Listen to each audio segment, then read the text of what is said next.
All right, kids curriculum for this month. We're gonna start off with just 2 techniques to look at, and after that, we'll look at, off of the tournament results, what technique we want to follow up with to really make sure kids are learning things right. So we're looking at the Soul Stealer. I'm gonna have you lay down this way, Cam, head facing the camera. Thank you. A little bit, turn this way, thank you. So, from cross sides, I'm looking to set up the Soul Stealer. This arm's coming under the head. I'm taking a kind of lizard walk type of stance right here. And grab that elbow. My goal is to put my hip bone right in his armpit. So I'm coming through, kicking this forward, and this is stage 1. This gives me basic control over him. Stage 2 is I'm going to start to increase the weight.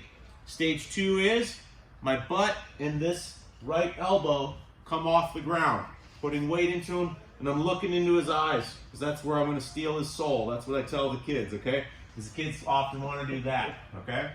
Now, that's stage 2. So, stage 1, here, boom, boom, kick that leg forward, grab my own leg. Stage 2, butt and elbow off the ground, okay? Looking into his eyes. Stage 3 is I pull my butt to my heels. I don't need to hold on to this anymore. I'm just pulling the butt, and that feels a lot worse, right? And I start to angle this knee up, okay?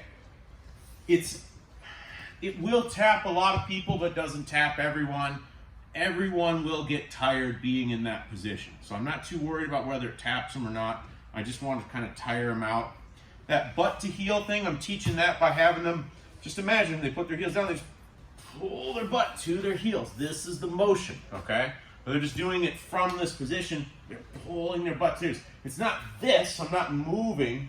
I just am creating that tension between heel and butt cheek, basically. And I do use the word butt with the kids, because it cracks them up. Now, sorry, we'll go up to standing really quick.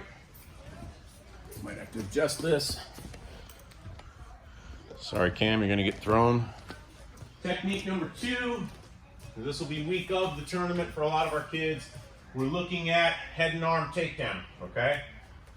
Couple different entries, but the main thing is if I get his head, okay, I want to bring my hip all the way past, and I'm doing something when I step to here. My toes and my knees are gonna point the opposite direction of my hip, okay?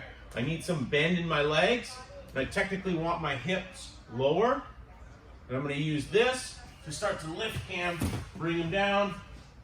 In the tournament, just gonna land, okay? In the gym, generally we're just gonna throw. Can I throw you? Is that okay? Just roll with it when it's time to go so you don't get hurt. We're gonna be working on that too, make sure the kids are rolling. My toes are pointed that way. I want them to turn and go. Okay, that's my throw. They can go to knee on belly. They can come straight into the Soul Stealer, okay? That's why it's a great takedown for kids, is because kids have big heads relative to their bodies. Attacking the head and using it as a lever to throw is pretty effective. Our kids go straight to Soul Stealer, cook a lot of our opponents, works really well.